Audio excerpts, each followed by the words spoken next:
कुरान मजीद की सूरह फुरकान 19वें पारे में भी इसका कुछ हिस्सा मौजूद है। 19वें पारे में अल्लाह तबारक व तआला ने आयत नंबर 30 से कुफ़ार के कुरान मजीद की तरफ तवज्जो न करने पर आप सल्लल्लाहु अलैहि वसल्लम को तसल्ली इरशाद फरमाई है कि ऐसा हर नबी के साथ हुआ है और हिदायत अल्लाह ताला के ही इख्तियार में। फिर आयत नंबर 32 में कुफ़ार के इस एतराज़ का ज़िक्र हुआ कि पूरा कुरान पाक एक ही वक्त में नाजिल क्यों नहीं हुआ। ये भी उनका एतराज़ था। कुरान ने बताया कि आहिस्ता आहिस्ता तदरीजन नुज़ूल में हिकमत ये है कि वही के तसलसल के ज़रिए नबी करीम अलैहिस्सलाम का अल्लाह ताला से ताल्लुक़ कायम रहे और आपके दिल को करार और सुकून नसीब होता रहे। आयत नंबर 33 में कुफ़ार के इस एतराज़ का मस्कत जवाब देने का बयान फरमाया गया है।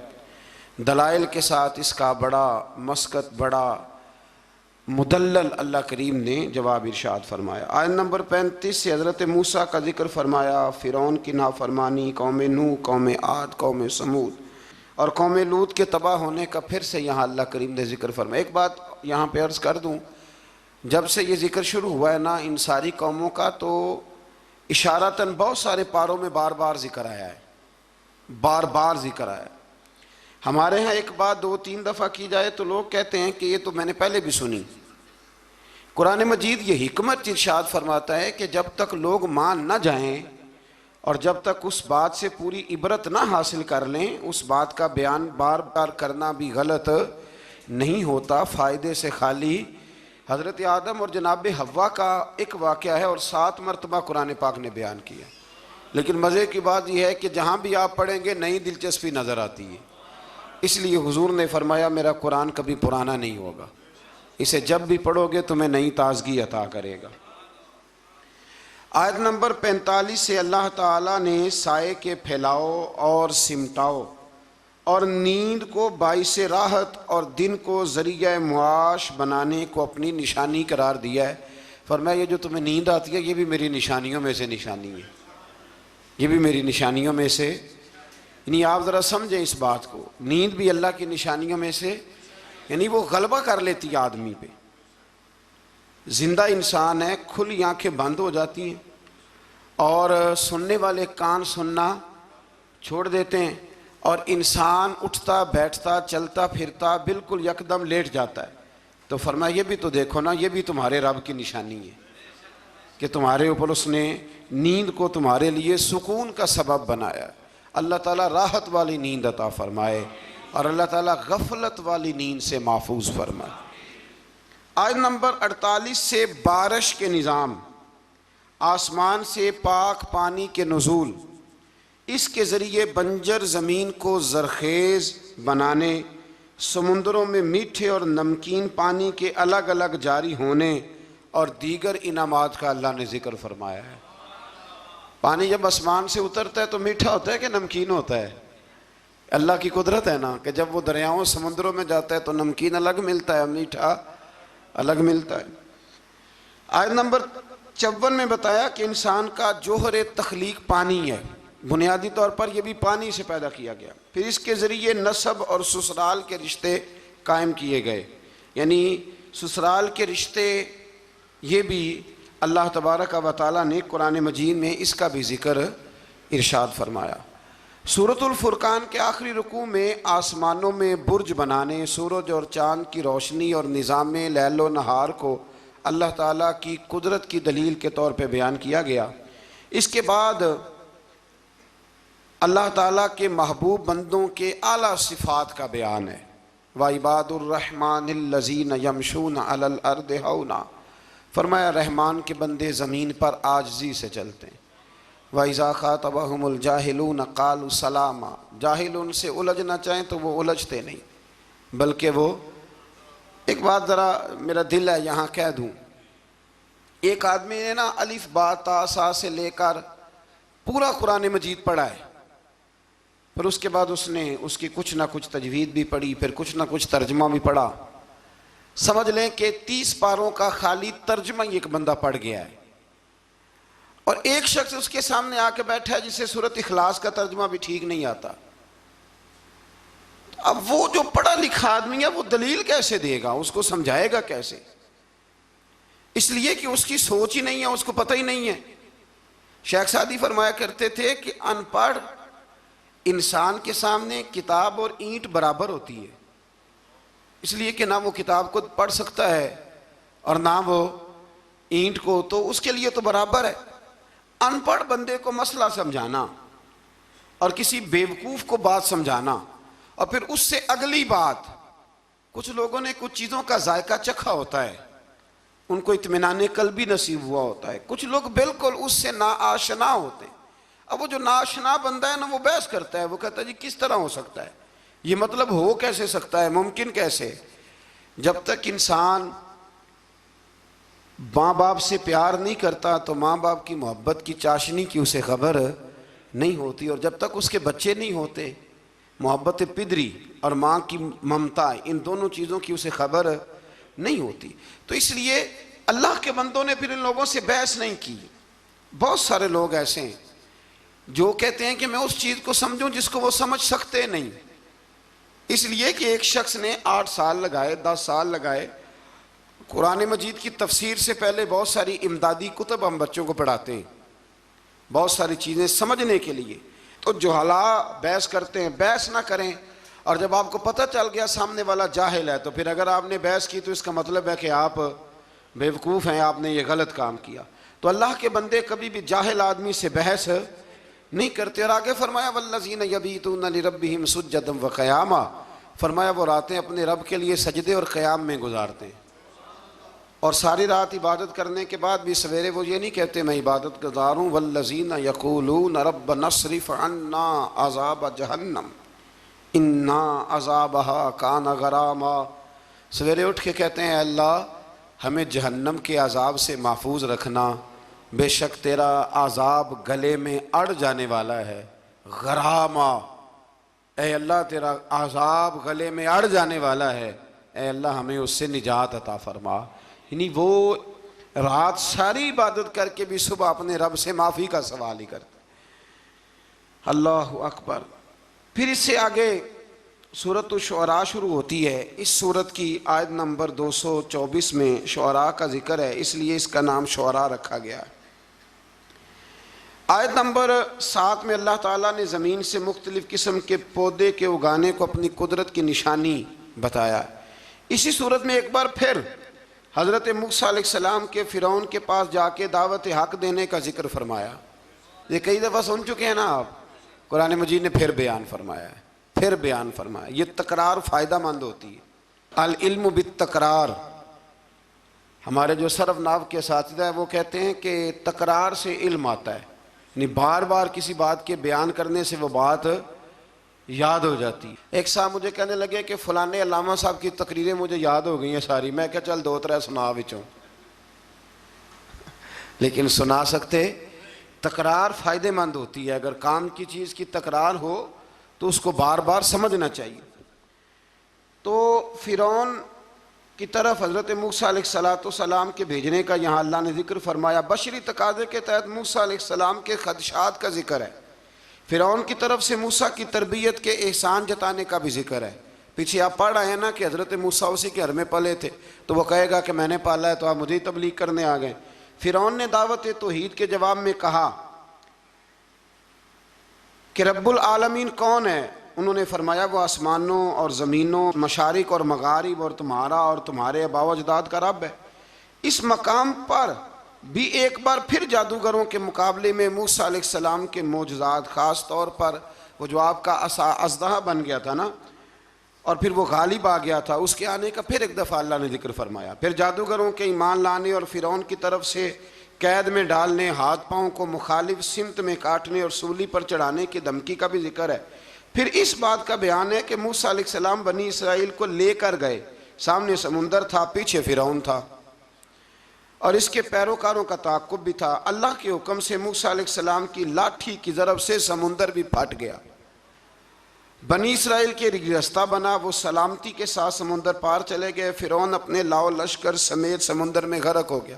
या मुफस्सिरीन ने एक और बात छेड़ी है, हज़रत मूसा अलैहिस्सलाम डंडा फेंकते हैं, वो अज़दाब बन जाता है और सारे जो उनके बड़े बड़े शाम थे जादूगरों के वो खा जाता है। हज़रत मूसा अलैहिस्सलाम डंडा मारते हैं, पत्थर से पानी निकल आता है।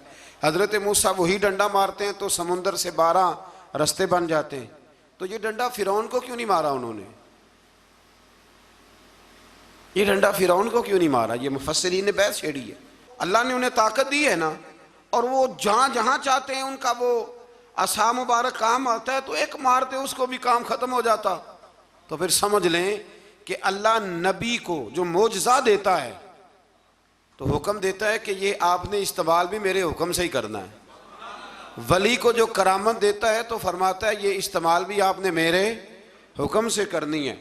इसलिए पीछे आप पढ़ रहे हैं कि अल्लाह फरमाते हैं कि हम काफिरों के मुतालबे पे अजाब नहीं नाजल करेंगे। कहते हैं जितना ही कामिल है तो फिर दिखाए ना कुछ है। तो ये तो बोली मैं आपको सुनाया हूँ, ये तो कुफर की बोली है। तो अबू जहल कहता था फिर लाइए अजाब, लाइए हमारे ऊपर अजाब जिसकी आप बात करते थे। तो ये तो बोली बड़ी गलत है कि कोई शय है तो दिखाओ, ये तो बात बड़ी दूर जाती है। अल्लाह हिदायत का नूर अता फरमाए। आयत नंबर 69 से फिर एक बार हजरत इब्राहीम का जिक्र है। सुभान अल्लाह, कैसे प्यारे नबी हैं अल्लाह के। बार बार रब करीम उनकी शानों का बयान फरमाता है। वो अपनी कौम को बुतों की बेबसी की जानिब मुतवज्जो करते थे। फिर इब्राहीम अलैहिस्सलाम अल्लाह ताला की नेमतों का इतराफ़ करते हुए फरमाते, अल्लाह ने मुझे पैदा किया है, वही हिदायत देने वाला है, वही मुझे खिलाता है, वही पिलाता है। जब बीमार होता हूँ तो वही मुझे, अल्लाह अकबर, कई दफ़ा एक ही डॉक्टर से दवाई लेते हैं तो आराम आ जाता है, फिर दोबारा उसी से लेते हैं तो आराम। इसका मतलब है कि हज़रत इब्राहीम फरमाते हैं कि शिफा भी मेरा अल्लाह ही मुझे देता है। फिर फरमाया वही मेरी रूह कब्ज़ करेगा और आखिरत में दोबारा पैदा करेगा। मुझे यकीन है क़यामत के दिन मेरी ख़ताओं को भी माफ़ फरमाएगा। इब्राहीम फरमा रहे हैं अल्लाह के नबी। उन्होंने कौन सी ख़ताएँ की थी जी?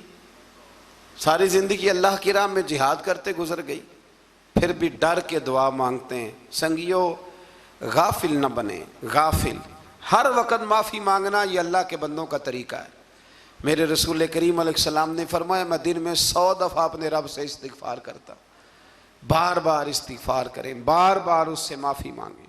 वो माफ़ी मांगने वाले से बड़ा ही राज़ी होता है। अल्लाह तौफ़ीक़ अता फ़रमाए। ये अम्बिया का हमारे लिए तालीम है, ये तालीम उम्मत है, वरना उन्होंने कौन सी ख़ताएँ की। अल्लाह अकबर। फिर फरमाया वो दुआ करते हैं कि ए मेरे परवरदिगार तो मुझे सही फ़ैसला करने की कुव्वत अता फ़रमा और मुझे नेक बंदों के साथ मिला दे।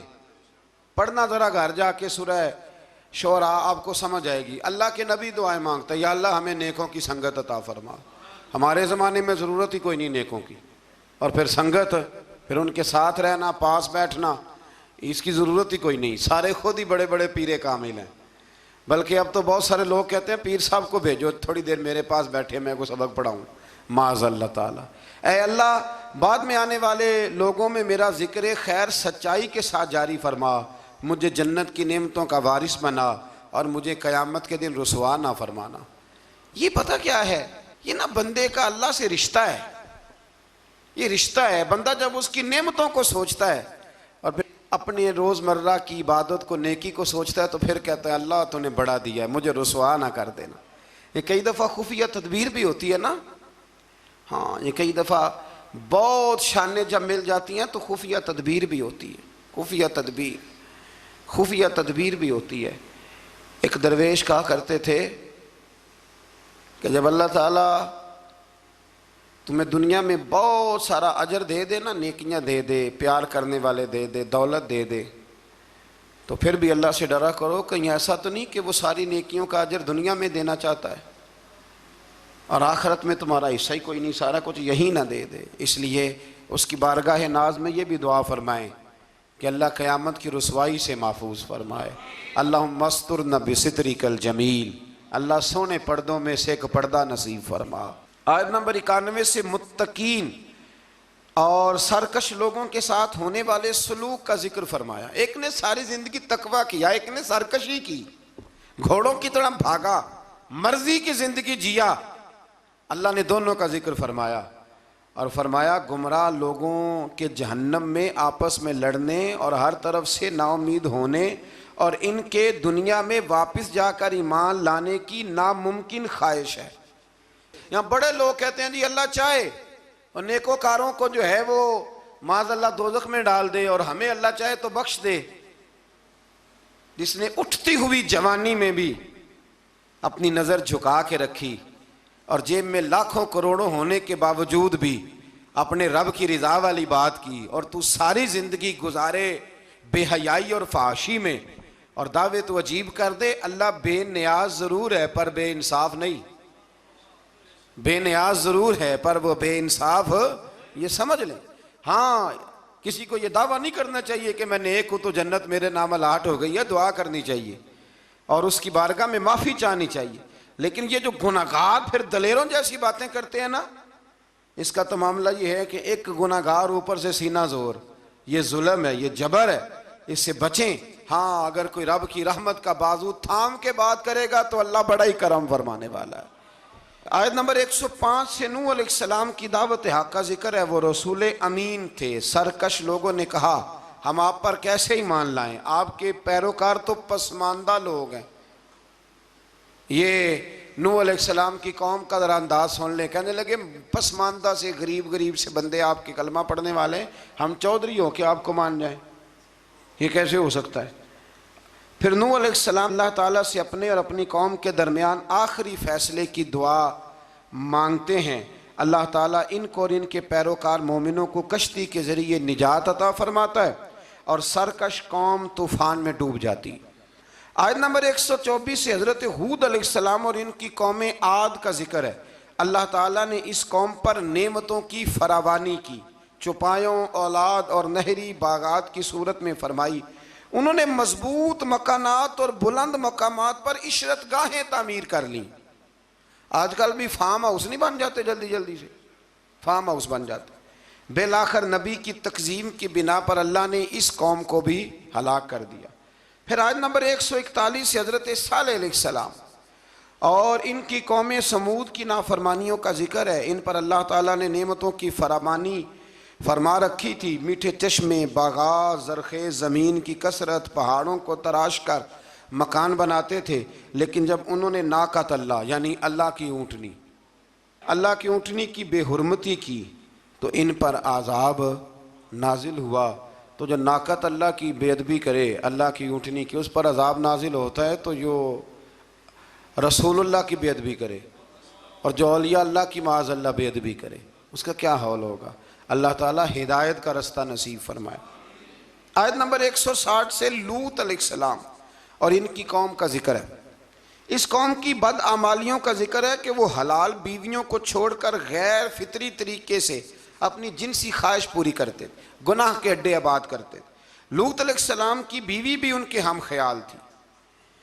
बेलाखर अल्लाह ताला ने इस कौम को भी तबाह व बर्बाद किया। फिर शुएब अलैहिस्सलाम और इनकी कौम का जिक्र है। ये लोग असहाबुल ऐका कहलाते थे। ये लोग लेन देन के वक्त नाप तोल में डंडी मारते थे। इनकी सरकशी का यह आलम था कि नबी से कहते अगर आप सच्चे हैं तो हम पर आसमान क्यों नहीं फट पड़ता। फिर इस कौम पर भी अजाब नाजिल हुआ और वो तबाह व बर्बाद कर दिए गए। लूत अलैहिस्सलाम की बीवी भी साथ रहती थी लेकिन काफिरों की हम ख्याल थी। और नूह अलैहिस्सलाम का बेटा भी और उनके घर वाले भी कुछ इसी तरह के थे। एक बात जहन में रखें, दो भाई इकट्ठे रहते हैं, दोनों ने अपनी अपनी कब्र में जाना है। किसी घर का एक फ़र्द अगर गलत होगा तो उससे मुराद वो पूरा ख़ानदान नहीं होगा। इसलिए कुरान मजीद ने कहा है कि कोई क़यामत में एक दूसरे का बोझ नहीं उठाएगा, सारे अपना अपना ही उठाएंगे। आयत नंबर 192 में बताया कि कुरान अल्लाह का कलाम है जिसे वाज़े अरबी ज़ुबान में जिब्रील अमीन ने मुहम्मदुर रसूलुल्लाह सल्लल्लाहु अलैहि वसल्लम के कल्बे पाक पर नाजिल गए। कुरान के लफ्ज़ नुज़्ज़िला अला कल्बिक, महबूब हमने आपके ना दिल पर इसे नाजिल फरमाया। ये बड़ी कमाल की बात है। महबूब हमने आपके यानी कलाम अल्लाह का और हुजूर के यानी महबूब और मुहिब की जो बातें होती है ना, वो अगर जुमलों में भी हों तो जाके टकराती सीधी दिल के साथ हैं। इन आयात में यह भी बताया कि जिन कौमों का नामो निशान मिटा दिया गया, अल्लाह ताला ने इत्माम हुज्जत के लिए उनके पास रसूल भेजे। वो कहे ना कि कोई डराने वाला नहीं आया। कुरान मजीद का मुताला करने वालों के लिए गौर व फिक्र का मकाम है कि जिन बदआमालियों के सबब पिछली उम्मतों का नामो निशान मिटा दिया गया, आज वो सारी खराबियाँ इस उम्मत में भी जमा हो चुकी हैं।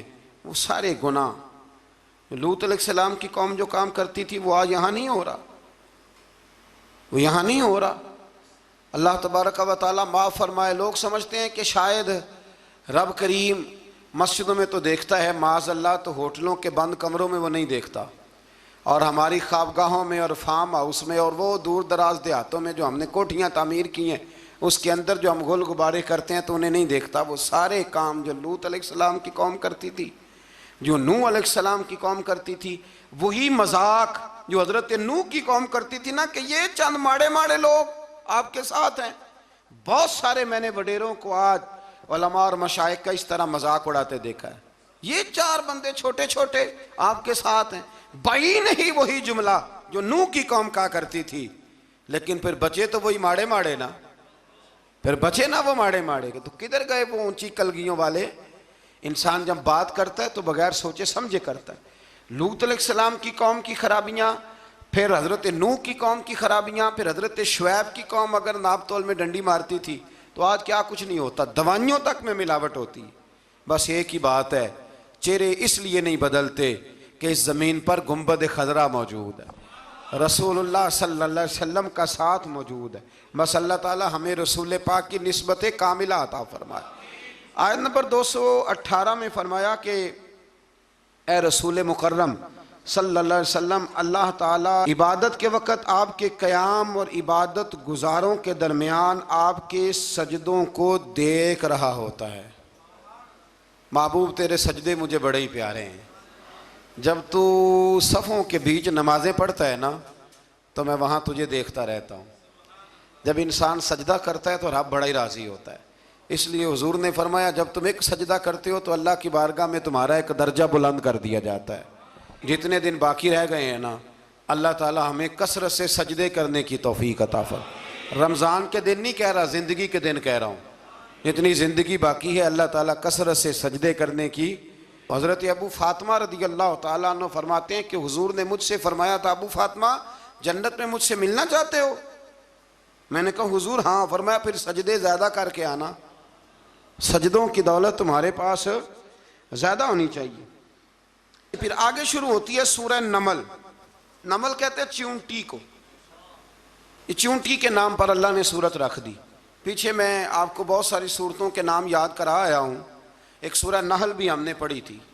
तो अल्लाह तबारक व तआला ने इस सूरत में कुरान करीम की हक्कानियत, मोमिनीन की सिफ़ात, मुख्तलिफ़ अम्बिया के अहवाल, अल्लाह ताला की तौहीद पर दलाइल, क़यामत की हौलनाकियाँ और हयात बादल मौत का ज़िक्र फरमाया। इस सूरत की इब्तदाई आयात में एक बार फिर हज़रत मूसा अलैहिस्सलाम के अहवाल और मोजज़ात का बयान है। आयत नंबर 16 से सुलेमान अलैहिस्सलाम का जिक्र है। वो दाऊद अलैहिस्सलाम के वारिस थे, बेटे थे, और इन्हें परिंदों की बोलियां सिखाई गईं। जिन्नात और इंसानों के लश्कर का एक फ़ौजी डिसिप्लिन के साथ इनके पास हाज़िर रहते थे। वो जो उनका लश्कर था ना, उसमें इंसान भी थे, जिन भी थे, और उसके अंदर परिंदे भी थे। उनका लश्कर था, वो हमेशा उनके पास रहते थे। हज़रत सुलेमान अलैहिस्सलाम गुज़र रहे थे तो एक मकाम से आप गुज़रे जहाँ चींटियाँ बड़ी कसरत के साथ थी।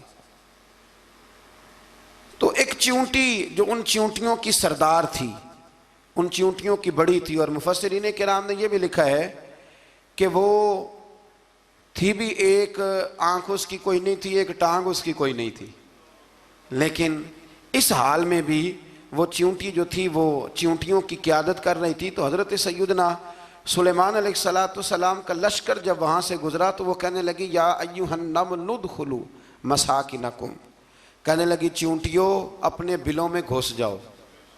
कहीं ऐसा ना हो कि सुलेमान अलैहिस्सलाम का लश्कर बेदहानी में, सुलेमान का लश्कर तवज्जो ना करे और तुम्हें पाँव के नीचे मसल दे।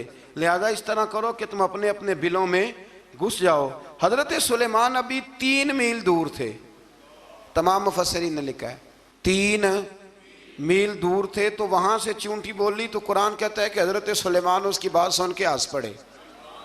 फतबस्सम दाहिका, आप उसकी बात सुन के हंस पड़े कि देखो ये चूंटी क्या कह रही है, ज़रा गौर करना बात पर कि हज़रत सुलेमान 3 मील दूर फासले पर चूंटी की बात भी सुन लेते हैं।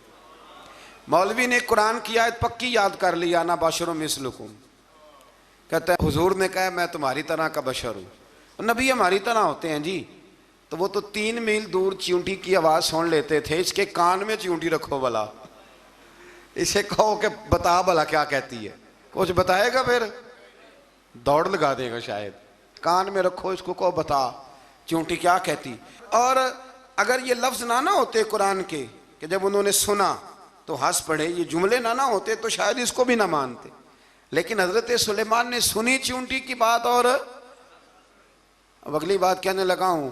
बड़े खूबसूरत लफ्ज़ लिखे हैं मुफस्सिरीन ने, फरमाते हैं देखो एक चींटी ने एक जुमला बोल के, एक चींटी ने एक जुमला बोल के अपने कबीले की खैर खाई की तो रब ने उसका जुमला भी कुरान में बयान फरमा दिया। तो जो सारी ज़िंदगी लोगों को जुमले बोल बोल के कहे रब रसूल की तरफ आ जाओ, तो अल्लाह क़यामत में उसकी बात को कायम नहीं फरमाएगा। जो भी किसी की खैर खाई करे वो एक जुमला बोल के करे और हो भी चींटी, तो अगर अल्लाह उसका जिक्र कुरान में बाकी रखता है तो मैं और आप अगर किसी की खैर खाई करेंगे तो इंशाल्लाह जिक्र बाकी रहेगा। शर्त यह है कि करें खैर खाई, खैर खाई करो किसी की, एक जुमला बोल के भी करो, चींटी भी हो तो अल्लाह कुरान में जिक्र बाकी फरमा देता है। तो अल्लाह तबारक व तआला ने इस बात का जिक्र कुरान मजीद में फरमाया। इस पर कई कुछ लिखा है। इसी तरह से एक बात और लिखी है हमारे मुफस्सिरीन ने कि हज़रत सुलेमान एक दिन ना इसी तरह निकले, कहत पड़ गया था, बारिश नहीं होती थी, तो हज़रत सुलेमान बाहर मैदान में निकले दुआ करने के लिए, खुश्क साली थी। तो जब आप गए तो एक चींटी अपने पर फैला के दुआ मांग रही थी। तो रब करीम ने फरमाया सुलेमान आप वापस चले जाएं, बारिश आ जाएगी पर आएगी चींटी की दुआ पे। तो हज़रत सुलेमान ने अर्ज़ की मौला मैं भी तो इतना लश्कर लेके आया हूँ ना, तो चलो हमें भी दुआ कर लेने दे, तू चींटी की दुआ पे बरसा देना पर दुआ कर लेने दे। फरमाया नहीं आप वापस जाएं, दुआ ना मांगे। या अल्लाह क्यों? फरमाया चींटी का दिल टूट जाएगा, वो तो कहेगी कि ये सुलेमान के लश्कर दुआ पे फिर बारिश आई है। तो आप ना करें ताकि उसके दिल में ये बात रहे कि नहीं मेरे रब ने मेरी दुआ पे बारिश फरमाई है। आप जाएं, आज बारिश आएगी पर आएगी चींटी की दुआ पे। तो जो चींटी बारिश की दुआ करे कौम के लिए, अल्लाह अगर उसका जिक्र कायम रखता है तो जो अपनी कौम के लिए हिदायत की दुआ करे। और कभी कभी गर्दन झुका के देखा करो कि दिल में रसूलुल्लाह की उम्मत का दर्द कितना है। अगर कहीं हुजूर की उम्मत का दर्द है तो फिर इंशाल्लाह जिक्र क़यामत तक बाकी रहेगा, फिर इंशाल्लाह क़यामत तक आने वाली नस्लें भी आपका जिक्र करेंगी अगर हुजूर की उम्मत का दर्द सीने में मौजूद है। इसी तरह से फिर हज़रत सुलेमान के लश्कर में ना एक हुदहुद नामी परिंदा भी था, लश्कर का कारकुन था परिंदा। हुदहुद गायब था। तो हज़रत सुलेमान कहने लगे किधर गया वो हुदहुद, नजर ना आ जाया सख्त सजा दूंगा। यहाँ तो कोई अच्छी खबर लाएगा, क्योंकि वो हुदहुद परिंदा जाता था तो खबरें ला के देता था, वरना सजा दूंगा। उतनी देर में हुदहुद भी आ गया। तो ये परिंदे जो कारकुन होते हैं बड़े सियाने होते हैं, कभी बंदा नाराज हो तो सही खबरें ले आते हैं। तो सही खबर लेके आ गया, आते ही आके बैठा। तो उसने हज़रत सुलेमान अलैहिस्सलाम ने कहा कहाँ थे? अर्ज़ करने लगा हुजूर मैं मुल्क सबा गया था, वहाँ एक औरत हुक्मरानी करती है, उसका नाम बिल्कीस है, बहुत बड़े तख्त पे बैठती है, 80 गज उसका तख्त लंबा है, 40 गज चौड़ा है और शायद 80 मान के 80 टन उसका वजन है। तो हुजूर वो सूरज को पूछते हैं। तो हज़रत सुलेमान ने फ़ौरन ख़त लिखा, फरमाया जाके उसे मेरा ख़त दे दो कि यहाँ तो कलमा पढ़ के हमारी फरमा बरदार बन जाए, वरना तैयार हो जाए। जो अल्लाह के गैर को पूछते हैं हम उनके ख़िलाफ़ जंग करेंगे। वो जब लेके गए ना ख़त, ये हुदूद गया तो वो मीटिंग कर रही थी, उसके वज़ीर मशीर सारे बैठे थे। इसने जाके ख़त फेंक दिया मलका बिल्कीस की झोली में। उसने ख़त पढ़ा तो डर गई, वज़ीरों को बुलाया। हज़रत सुलेमान, कुरान कहता है हज़रत सुलेमान ने कहा था ख़त फेंक के ना तो साइड पे होके सुनना वो क्या कहते हैं। बंदों के लिए मना है, परिंदों के लिए जायज़ है। बंदों के लिए मना है साइड पे होके सुनना। हाँ, जिसकी जासूसी की ड्यूटी हो, कुफर की जासूसी की, उस बंदे के लिए भी जायज़ है। तो यहाँ एक तो वो परिंदे थे, दूसरा कुफर की जासूसी कर रहे थे। साइड पे होके सुनने लगे तो मलका बिल्कीस कहने लगी अब क्या करना है, ये खाता आया है। तो वो कहने लगे हम तैयार हैं, आप हुक्म करें, हम लड़ने को तैयार हैं, लड़ेंगे। वो कहने लगी नहीं, तेजी ना दिखाओ, कुरान मजीद कहता है कि वो कहने लगी जब लड़ाइयाँ होती हैं तो शहर तबाह होते हैं, मुल्क खंडर बन जाते हैं, लड़ाई मसले का हल नहीं है। उन्होंने कहा कि मैं नबी हूं, एक दफा आजमा लेते हैं कि नबी हैं कि नहीं, माज़अल्लाह आजमा लेते हैं। कहा कैसे? कहने लगी तोहफे तो आए भेजते हैं, अगर माल पर दिल ललचा गया तो फिर नबी नहीं बादशाह है, और अगर माल पर दिल ललचाया ना तो फिर अल्लाह के कामिल बंदे। ये फ़र्क उसने उस वक़्त बयान किया।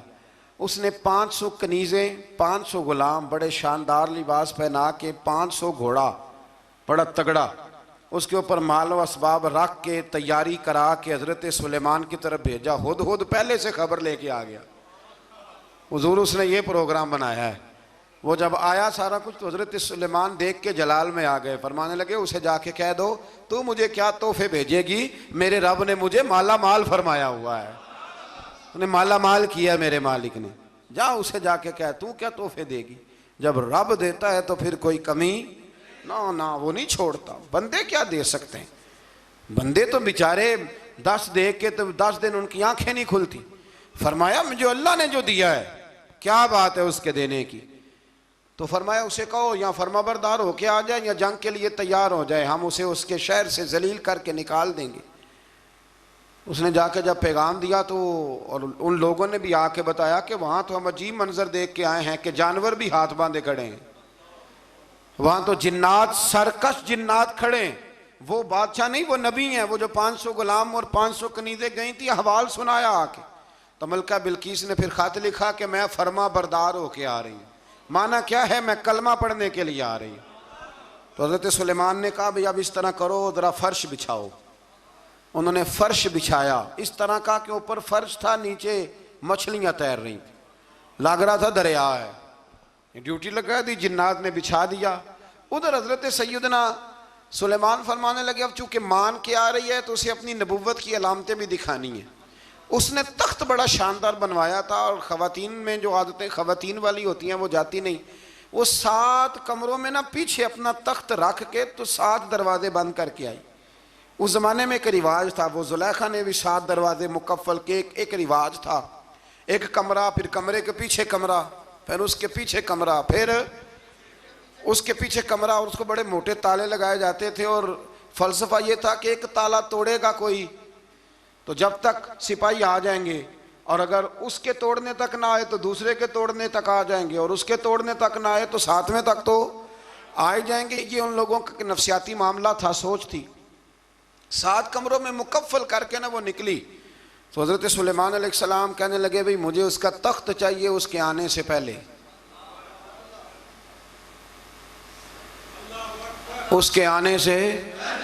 इस वाक़े की क्या ज़रूरत थी कुरान पाक में, ये क्या हाजत थी, ये तख्त वाली सारी बात कुरान ने क्यों बयान की? पूछें आप अपने दिल से भी और इनकार करने वाले मुनकरीन से भी, इसकी क्या ज़रूरत थी? वो जो कहते हैं जी वली की करामत की क्या ज़रूरत है, सीधी सीधी नमाज पढ़ो, रोज़ा रखो, हज करो, ज़कात दो, तो पूछो इनसे एक सूरत नमल के अंदर इस सारी तफसील की क्या ज़रूरत थी? ख़त्म हो गई जब वो कलमा जो पढ़ रही है। तो फिर इस सारे वाक़े को रब क्यों बयान फरमाता है? हज़रत सैयदना सुलेमान फरमाने लगे तख्त चाहिए, और चाहिए उसके आने से पहले। काला इफरीतुम मिनल जिन, जिन्नों में से एक बहुत बड़ा जिन बोला, कहने लगा हुजूर आपका ये तख्त बर्खास्त होने से पहले ले आऊँगा।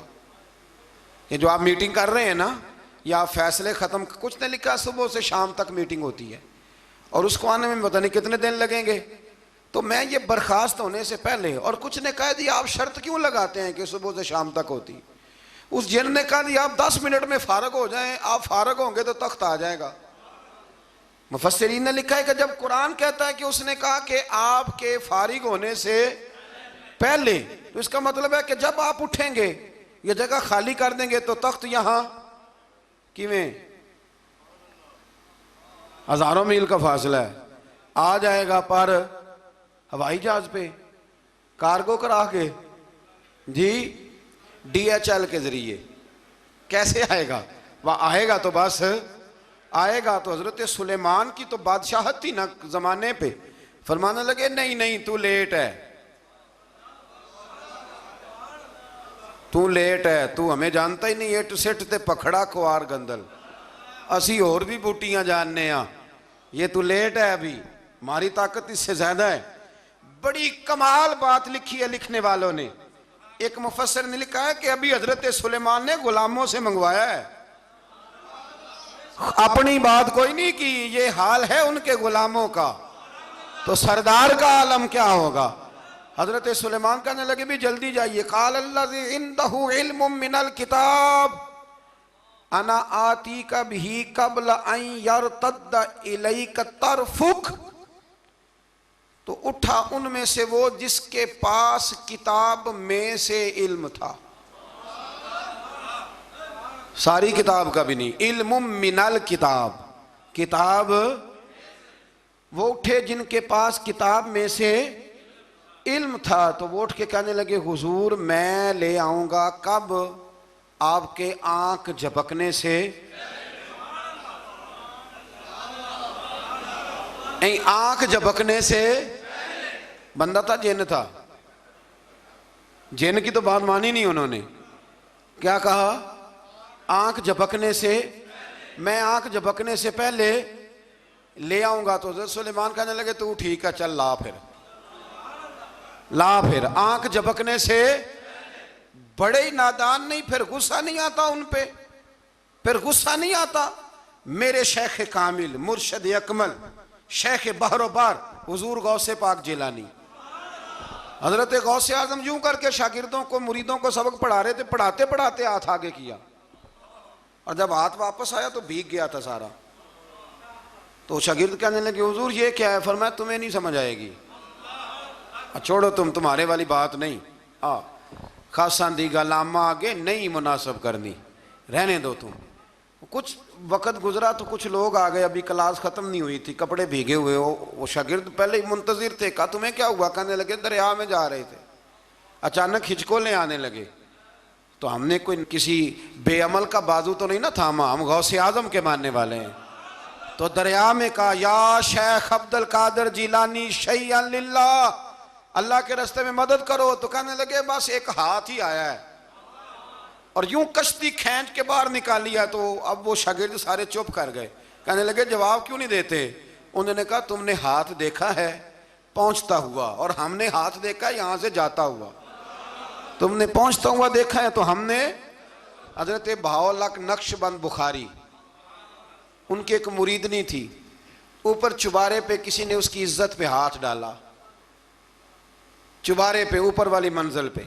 उस मुरीदनी ने अपनी इज्जत बचाने के लिए छलांग लगा दी। जब वो नीचे गिर रही थी तो हजरत बहाउल्लाह नक्शबंद बुखारी पहुंच गए।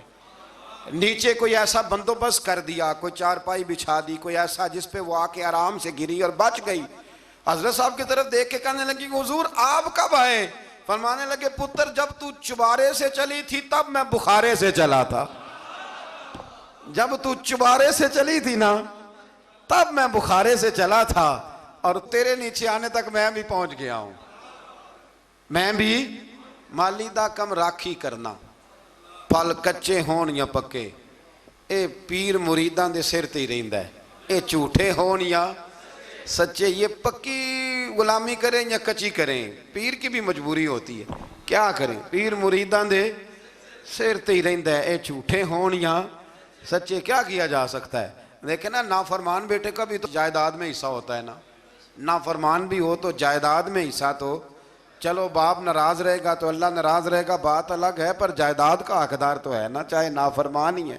पीर मुरीदां दे सिर ते ही रहिंदा है, ये झूठे होण या। फिर वो तख्त आ गया तो हजरत सुलेमान से पूछा ये क्या है? काला हाजा मिन फजल रब्बी। फरमाने लगे कुछ भी नहीं। हजरत सुलेमान कहने लगे ये मेरे रब का फजल है। शायद सब मुफस्सिरीन ने बड़ी बड़ी बातें की हों, पर यहाँ एक काजी सनाउल्लाह पानीपती रहमतुल्लाह अलैह का फिक्रा मैं पढ़ रहा था, बड़ा मज़ा आ रहा था।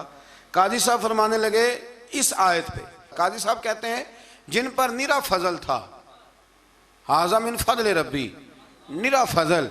फरमाया उनकी तो इतनी ताकत है कि वो हज़ारों मील दूर से 80 गज लंबा 80 गज चौड़ा तख्त आंख झपकने से पहले ले आते हैं, और जिनके बारे में अल्लाह फरमाते हैं बश्शिरिल मुमिनीना बिअन्ना लहुम मिनल्लाहि फदलन कबीरा। फरमाया महबूब अपने गुलामों को खुशखबरी दे दें, बाकियों पे निरा फजल था, इन पर तो फजल कबीर है, इन पर तो बड़ा ही फजल है अल्लाह का।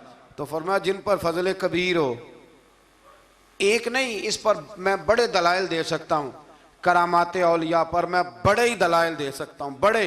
गौसे आजम रदी अल्लाह तआला अन्हु के पास बादशाह आया तो कहने लगा पीर तब मानूंगा जब सेब खिलाएंगे।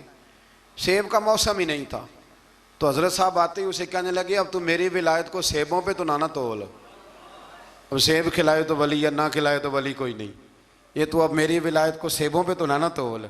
तो हजरत साहब ने यूँ हाथ उठाया तो अल्लाह ने 2 सेब अता फरमाए। तो वहाँ जुमला है हुज़ूर गौसे आज़म का, फरमाने लगे अगर अल्लाह हजरत मरियम सलामुल्लाह जो बनी इसराइल की वलिया हैं, वली है ना, वो नबी तो नहीं ना, औरत नबी नहीं हो सकती। फरमाया अगर अल्लाह उन्हें बगैर मौसम के फल दे सकता है, मैं तो मोहम्मद अरबी का नौकर हूँ।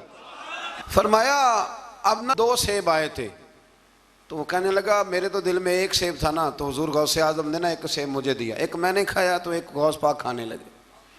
कहते हो मैंने वो मुँह में रखा, ज़रा तुर्श था, तो मेरे चेहरे का वो रंग देख के ना, असर देख के कि तलखी महसूस, तो गौसे आज़म कहने लगे मेरे वाला खा।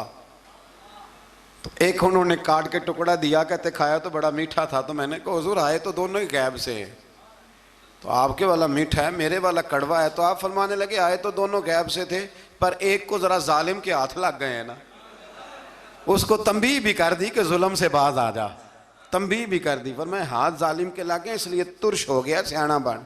1 नहीं 20 दर्जनों, लेकिन पता नहीं क्यों लोग अड़ गए, पता नहीं क्यों कड़ के आ गए करामत औलिया के मामले में बिल्कुल।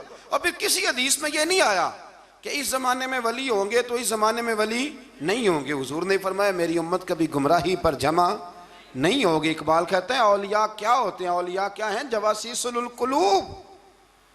इकबाल कहता है वली का बहुत बड़ा वली तुमने देखना हो तो उसे देखो जो तेरे दिल का जासूस है।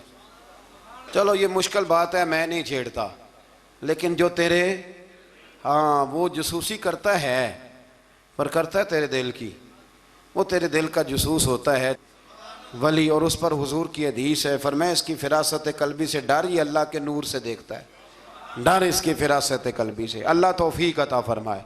12 इस वली का नाम था आसफ बिन बरखिया। आसफ बिन बरखिया जी हज़रत सुलेमान के वज़ीर थे। वो आई मलका बिल्कीस, और जब वो आई ना तो उसने देखा कि ये तो आगे सामने हज़रत सुलेमान बैठे हैं, और जो रास्ता है ना दरमियान में वो फर्श है कि दरिया है समझ नहीं आ रही। तो उसने ना अपना यूं करके ऊपर कपड़ा उठाना शुरू कर दिया कि नीचे पानी है। तो हज़रत सुलेमान कहने लगे चलती आ, नीचे कुछ भी नहीं। उसने पैर रखा, नीचे मछलियां भी तैरती जा रही थी। हज़रत सुलेमान अलैहिस्सलाम, आज भी अल्लाह ने तौफीक दिया ना, लोगों ने इस तरह की तामीरात बाद में की हैं, लेकिन इसके मौजिद इसके पहले बनाने वाले हज़रत सुलेमान है अल्लाह की दी हुई तौफीक से। तो वो मलका आपके पास आई, फिर वो आपकी फरमा बरदार हो गई, और बाद मुफस्सिरीन ने यह लिखा है कि उसने जब कलमा पढ़ा तो फिर उसका निकाह भी हज़रत सुलेमान से हुआ, ये भी बाज़ लोगों ने लिखा है। तो इस सारे वाक़े को कुरान मजीद ने बयान फरमाया है। फिर आयत नंबर 47 से कौम समूद का हज़रत सालेह अलैहिस्सलाम से बदशगुनी लेने का जिक्र है। अल्लाह ताला ने फरमाया बदशगुनी और नहूसत अल्लाह के नबी सालेह अलैहिस्सलाम की वजह से नहीं है, बल्कि तुम ही नहूसत और नामुबारकी है और तुम फितने में मुब्तला हो गए। अजीब बात है ना ये भी कि वो कहा करते थे कि हज़रत सालेह अलैहिस्सलाम जब से आए हैं हम पे तरह तरह की मुसीबतें आने लग गई। ये वो कौम कहा करती थी। आज भी कुछ लोग कहते हैं जी जब तक मैं गलत था ना तब तक मामला ठीक थे, अब मैं सही हो गया हूँ तो हालात। वो खुदा के बंदे, जब तू ठीक हुआ है तो रब तुझे कुंदन बनाना चाहता है। अल्लाह करीम वो सारी कमज़ोरियाँ जो बज़ाहिर इंसानों में होती हैं मुश्किलात में डाल के तो तेरी मिट्टी और गर्द झाड़ना चाहता है, लेकिन लोग माज़अल्लाह इसको बदशगुनी कहते हैं। अल्लाह समझने की तौफीक अता फरमा। आज नंबर 54 से एक बार फिर लूत अलैहिस्सलाम की कौम की फहाशी और इसके नतीजे में पैदा होने वाली तबाही और बर्बादी का जिक्र है। बार बार अब इसलिए बयान करता है कि फहाशी करोगे तो आसमान से पत्थर बरसेंगे, और पत्थर अब उस तरह नहीं बरस रहे जिस तरह उन कौमों पे बरसा करते थे, बरस रहे हैं पर हमें नज़र नहीं आते। बड़ा कुछ ही हो रहा है, बड़ी सारी तबाही उतर रही है, बड़े फितने पैदा हो रहे हैं। और मैं अक्सर कहा करता हूँ कि फहाशी जब आम होती है फिर तबाही होती है। फहाशी आम हो गई है, फहाशी आम हो गई, गंदे चैनल आम हो गए, बेहयाई और यानी ये रोड पे गंदे कभी बोर्ड लगे होते थे तो आप यकीन करें मैंने कानों से सुना है, बुजुर्ग कहा करते थे देखो जी इन्होंने किस तरह की बीबी की तस्वीर लगा दी। बहुत ज़माना नहीं गुजरा, मुझे याद है हम छोटे थे तो साबुन पर एक दफ़ा फ़ोटो छप गई मर्द औरत की इकट्ठी, तो इतना एहतजाज हुआ, शायद मैं कहीं फाइलों में तलाश करूं तो नवाए वक्त की वो मुझे कटिंग मिल जाए कि वो साबुन ने रैपर सारा ज़ाया किया। अब कौन एतराज़ करने वाला है? कोई ऐसा शख्स जो एतराज़ करे? बड़े बड़े गंदे बोर्ड लगे हुए हैं, ये बेहयाई हिजान पैदा करती। मैंने आपको कुरान मजीद सुनाया ना कि अल्लाह फरमाता है कि जो औरतें बूढ़ी हो गई हैं, अब निकाह की काबिल नहीं रही, वो पर्दा न भी करें तो उनको गुंजाइश है, लेकिन उसके बाद का अगर कर ले तो उनके लिए भी बेहतर है। तो जब बेहयाई और फहाशी और यानी आम होती है तो फिर यह हाल होता है कि नौजवानों के जज्बात में हिजान पैदा होता है, बच्चियों के जज्बात में हिजान पैदा होता है। इस्लाम गुनाह से नहीं मना करता, गुनाह के तरीकों से भी मना करता है। मैं कहा करता हूं कि नौजवानों की हर वक्त निगरानी की ज़रूरत होती है, हर वक्त। ये चढ़ती हुई जवानी सैलाब होती है, ये अगर किसी तरफ बह जाए तो तबाही उतर जाती है, खराबी हो जाती है। इकबाल ने ना अपने बेटे को एक दुआ दी थी, एक दुआ। मेरी अल्लामा शाह नूरानी साहब रहमतुल्लाह अलैह से पहली मुलाकात हुई तो अब तो खैर ये रिवाज है ना तस्वीरें लेने का, उस वक़्त ऑटोग्राफ लेने का रिवाज होता था। तो मैं तालिब इल्मी का ज़माना था, मैं डायरी लिखा करता था। इससे पहले भी मुझे हज़रत एक दफ़ा ये शेर मैं पढ़ चुका था, सुन चुका था, तो मैंने उनके सामने ना ये किया आगे कुछ ऑटोग्राफ के लिए, तो उन्होंने मुझे ये इकबाल का शेर लिख के दिया, हया बाकी नहीं है ज़माने की आँख में, खुदा करे कि रहे तेरी जवानी बेदाग, खुदा करे कि रहे तेरी। इकबाल ने ये नहीं कहा अपने बेटे से, ये बेटे का नाम लिखी कि तेरी आँख में हया नहीं, बल्कि कहा हया बाकी नहीं है ज़माने की, ज़माना बेहया है।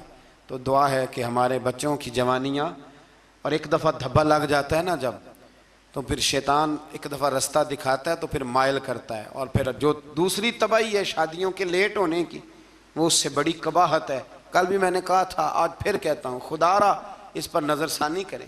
शरीयत हमें बड़ी आसान दी है ना, सोना ठंडा मीठा और प्यारा दीन अल्लाह ने हमें दिया है, जो अगर हम अमल करें तो कितना हमारे लिए आसान है।